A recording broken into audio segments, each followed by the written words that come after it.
Баршаңызға қайырлы күн достар. Бүгін сіздермен керемет қатпарлы қаттама пісіретін боламын. Видеоны соңына дейін көріп, маған комментарий жазып, өз пікірлеріңізді жазып, мені қолдап кетсеңіздер. Өздеріңіз көріп тұрғандай 200 грамм жылы суымды алып, ішіне 1 қасықтай тұзымды салып, ішіне 2 қасықтай сұйық майымды қосып, осыған қамыр илейтін боламын.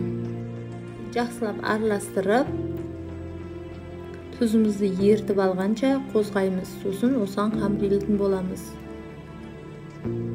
Қамырды қатты емес, жұмсақ емес, орташа қылып илейміз. Тіркеліп, комментария жазып, өз пікірлеріңізді жазып, мені қолдап, осындай қазақша контенттердің дамуына өз үлестеріңізді қосып, аз да болса қамырымызды жаямыз. Жайып, ортасынан бөліп, бір бетіне майды жағып, екінші бетін осының бетіне қоятын боламыз. Бұл бетіне де жақсылап май жағатын боламыз.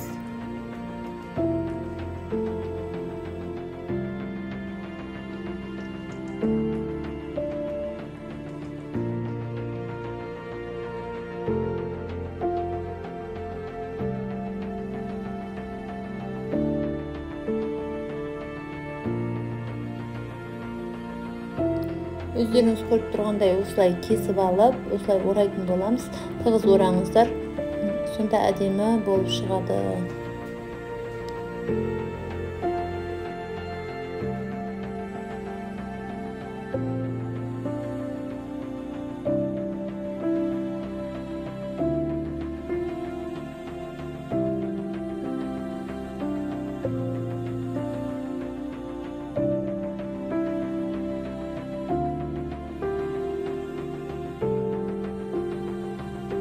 Көріп тұрғандай осылай орап, барлығын